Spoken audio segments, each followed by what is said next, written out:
నమస్తే. జీవి రెడ్డి టీడీపీలో young leader. So, ఇతను రాజీనామా చేశారు అని చెప్పేసైతే మనకొక వార్తొస్తుంది. మరి అది ఎంతవరకు కరెక్ట్? అంటే ఇప్పటి నుంచే కొలాప్స్ అవ్వడం స్టార్ట్ అవుతుందా? ఎందుకంటే మొత్తం వృద్ధ నేతలకే ఇస్తున్నారు సీట్లు, ప్రాధాన్యత అని చెప్పేసి ఇదొక టాక్ నడుస్తుంది. మరి దీని గురించి మనతో పాటు ఏపీ కాంగ్రెస్ అధికార ప్రతినిధి కాసరగడ్డ నాగార్జున ఉన్నారు. ఆయనతో మాట్లాడదాం. నమస్తే సార్. నమస్తే మేడం. సార్, జీవి రెడ్డి ఒక యంగ్ లీడర్. అంటే ప్రతి పార్టీకి యంగ్ లీడర్స్ అవసరం. అంటే రాజకీయంలో వీళ్ళు అవసరం. మా పార్టీ కూడా అవసరం ఇప్పుడు. సో ఎందుకంటారు ఇలా యంగ్ పీపుల్ బయటికి వెళ్ళిపోవడం వెనుక ఏముందంటారు? పైగా టీడీపీలో మొత్తం వృద్ధ నేతలకే ప్రాధాన్యత ఇస్తున్నారు. పార్టీలో అసలు ప్రాధాన్యత లేకుండా పోతుంది యువ నేతలకి అని చెప్పేసి అంటున్నారు. ఇది ఎలా చూడొచ్చు అంటారు?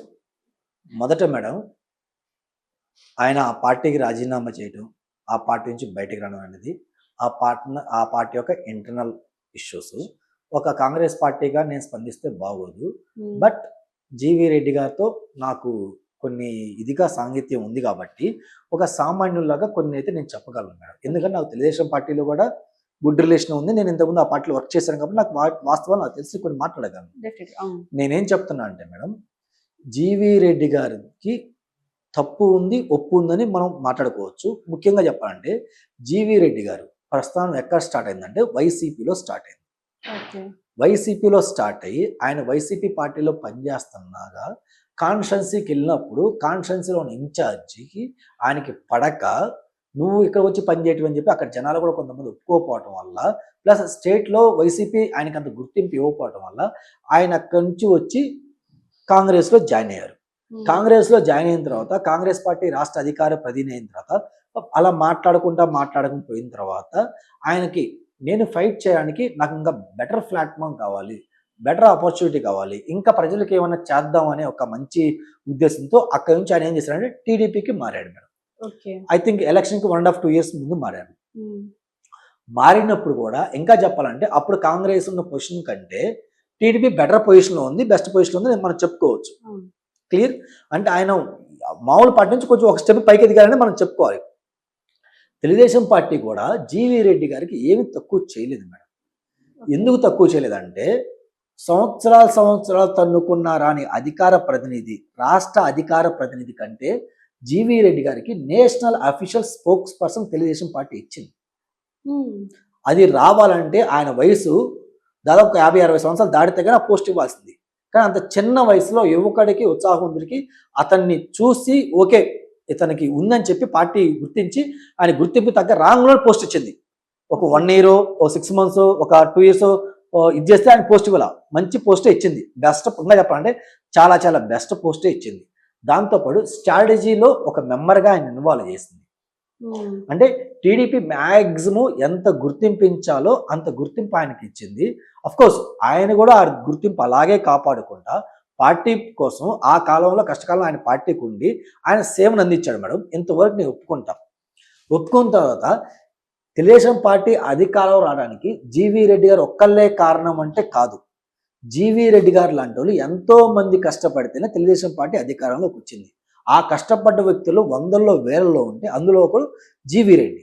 ఎందుకంటే తెలుగుదేశం పార్టీ అధికారం రావడానికి చాలా మంది వాళ్ళ కుటుంబ సభ్యుల్ని కోల్పోయారు, చాలా మంది 100 కేసులు పెట్టించుకున్నారు, చాలా మంది ఆస్తి నష్టం జరిగింది, చాలా మంది డబ్బులు సంపాదించడం ఆపి నాబోటాడో ఇంకోబోటాడో ఆఫీస్ ఉద్యోగాలు కానీ బిజినెస్లు కానీ అన్నీ వదిలేసి మిడిల్ క్లాసులు కూడా పార్టీ కోసం నేను నిలబడాలని వచ్చి ఈ రోజు మేము రోడ్డు మీద ఉన్న వాళ్ళు ఎంతమంది, ఇంకా ఏం చేయాలి, ఈరోజు నేను జాబ్ చేసి ఏజ్ దాటిపోయింది, బిజినెస్ చేసే రిసోర్స్ నాకు లేదు, ఇప్పుడు నా పరిస్థితి ఏందా కుర్రో ముర్రో అని చెప్పిన వాళ్ళు ఎంతమంది ఉన్నారు మేడం. ఇంతమంది ఉన్నా కానీ తెలుగుదేశం పార్టీ ఆయన గుర్తించింది, ఆయనకి నామినేషన్ పోస్ట్ ఇచ్చింది. ఇచ్చేటప్పుడు కూడా మొదటి విడతలో ఆయనకి నామినేషన్ పోస్ట్ ఇవ్వాల. ఎందుకు ఇవ్వలేదంటే ఎమ్మెల్యే రేంజ్ వాళ్ళు చాలా మంది టికెట్ వదిలేసుకున్నారు. వదిలేసుకున్న వాళ్ళకి ఫస్ట్ విడతలో దాదాపు చాలా మంది అకామిడేట్ చేసి ఈయన 2వ దాంట్లో అకామిడేట్ చేసింది. ఈయన కానీ లేదంటే పట్టాభికారి ఇలాంటి వాళ్ళు అకామిడేట్ చేసింది. అయితే 2వ దాంట్లో అకామిడేట్ పదవులు ఇవ్వక ముందు కూడా ఈయన మీడియాలో కూడా ఒక మాట తూలాడు. ఏమని తూలాడంటే అక్కడున్న పిఎం ఇప్పుడున్న బాబు గారి పిఏ గురించి కూడా కొంచెం మాట తూలి 2-3 మాటలు కూడా ఇదిగా మాట్లాడాడు. మాట్లాగానే తెలుగుదేశం పార్టీ అధిష్టానం అతన్ని గుర్తించి అతనికి మంచి ద బెస్ట్ కార్పొరేషన్ ప్రోటోకాల్ ఉన్న కార్పొరేషన్ ఇచ్చింది. ఓకే. ఇచ్చినప్పుడు మీరేం చేయాలి? అధికారం లేనప్పుడు అంటే అపోజిషన్లో ఉన్నప్పుడు మీకు ఫైటింగ్ చేసే స్కిల్స్ ఉండాలి, పోరాట పటిమ ఉండాలి. అధికారంకి వచ్చిన తర్వాత సహనం ఉండాలి, డెఫినెట్గా సహనం ఉండాలి. ఎందుకంటే నా బొట్టోడు మీ బొట్టోడు మనం క్వశ్చన్ చేస్తాం. క్వశ్చన్ చేసినప్పుడు మనం విమర్శలు చేసుకున్నప్పుడు విమర్శలు తీసుకునే పెద్దతనం ఆయనకు ఉండాలి. ఆ విమర్శలకి నాగార్జున గారు లేదా హారిక గారు ఇదండి ఇదని చెప్పి ఆన్సర్ ఇచ్చే కూడా పెద్ద మనసు ఆయనకు ఉండాలి. క్లియర్? అదిగాక నువ్వు అధికారంలో ఉన్నప్పుడు మీ ప్రభుత్వం నిర్మించిన ఐఏఎస్ ఐపీఎస్లను కానీ మీ మినిస్టర్ కానీ మీ సీఎంగా ఉన్నారు కదా, మీరేం చేయాలి? ఏమన్నా లొసుకులు కానీ ఏమన్నా తప్పులు ఉన్నప్పుడు నువ్వేం చేయాలి? ఐఏఎస్ ఐపీఎస్ నీ మాట వినకపోతే నువ్వు వెళ్ళి ఏం చేయాలి? నువ్వు వెళ్ళి ఏం చేయాలి? మీ ఐఏఎస్ ఐపీఎస్ మాట వినకపోతే నువ్వు వెళ్ళి ఏం చేయాలి? కన్సర్న్ మినిస్టర్ చెప్పుకో, ముఖ్యమంత్రి గారి అపాయింట్మెంట్ తీసుకొని చెప్పుకో. మీ ఇంటర్నల్ పార్టీలో ఇష్యూస్ 4 గోడల మధ్య మీరు సర్దిపెట్టుకోవాలి తప్పించి నువ్వు వాళ్ళందరూ ఎవరికి చెప్పకుండా నా ఇష్టం, నాకు నచ్చని చేస్తాను, నేను బయటకు వచ్చి ప్రెస్ మీట్లు పెడతానంటే ఎంతో కష్టపడితే కూటమి ప్రభుత్వం వచ్చింది. వాళ్ళు బయటకు వచ్చి ఆ పరువు తీస్తానంటే ఆయన ఎందుకు ఒప్పుకుంటాడు? ఇంకోటి అబ్జర్వ్ చేస్తాం మేడం, మా జగనన్న గవర్నమెంట్లో ఒక మినిస్టర్ ప్రెస్ మీట్ పెట్టాలన్నా తాడేపల్లి ప్యాలెస్ నుంచి పర్మిషన్ ఉండాలి. ఒక మినిస్టర్ పెట్టాలన్నా. కానీ ఈయన కార్పొరేషన్ చైర్మన్, తెలుగుదేశం పార్టీలో ఆ స్వేచ్ఛ నీకు ఉంది కదా, నీకు ఇష్టం వచ్చిన ప్రెస్ మీట్ పెట్టి మాట్లాడుతున్నావు కదా. కానీ ఇలాంటి సున్నితమైన ప్రెస్ మీట్లు పెట్టి మాట్లాడేటప్పుడు మీ ముఖ్యమంత్రి ఈరోజు నేను కానీ ఏమన్నారు? మీ ముఖ్యమంత్రికి పార్టీ మీద గ్రిప్ లేదు, వ్యవస్థల మీద గ్రిప్ లేదు, కార్పొరేషన్ చైర్మన్ మీద గ్రిప్ లేదు.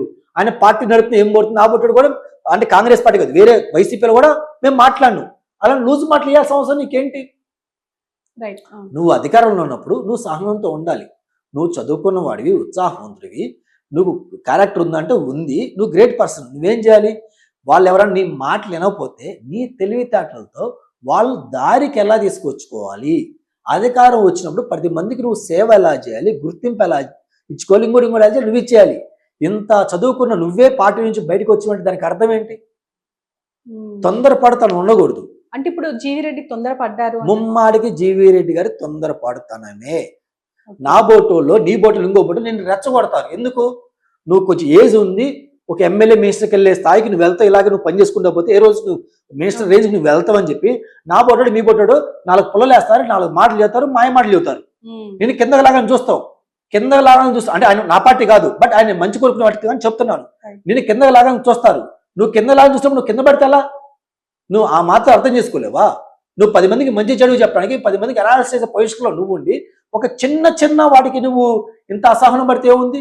మీ ముఖ్యమంత్రి గారు పిలిచారు, జీవీ రెడ్డి గారు ఇది అని చెప్పారు, నువ్వు లేస్తారు ఇస్తారని చెప్పుకోవాలి. ఆయన అప్పుడు కోపంగా ఉన్నాడు అనుకో, అసెంబ్లీ జరుగుతుంది, ఎమ్మెల్సీ ఎలక్షన్స్ ఉన్నాయి, వాళ్ళు గవర్నమెంట్ చాలా సమస్యలు, వాళ్ళ ప్రాబ్లమ్స్ ఉన్నాయి. ఇంకో రోజు నువ్వు అపాయింట్మెంట్ తీసుకొని తీరకెళ్ళి ఎక్స్ప్లెయిన్ చేయి, లేదు ప్రూవ్ చేయి, ఇది జరిగింది సరే ప్రూవ్ చేయి. ప్రూవ్ చేయకుండా నేను లేకపోతే టీడీపీ పార్టీ ఎవరున్నా లేకపోతే ఏ పార్టీలు బావు, మా కాంగ్రెస్ ఉద్దండలు పోయారు, కాంగ్రెస్ పార్టీ ఏమైనా పోయిందా మేడం? రణగట్ల టీడీపీ కూడా అంతే కదా. మరి ఇంకా అంతే. మరి బాబు గారు ఎందుకు యాక్సెప్ట్ చేస్తారంటే, యాక్సెప్ట్ చేయకపోతే ఏం చేస్తారు? ప్రతి ఒక్కళ్ళు వచ్చి బెదిరించి బ్లాక్మెయిల్ చేసి మేము పోతాం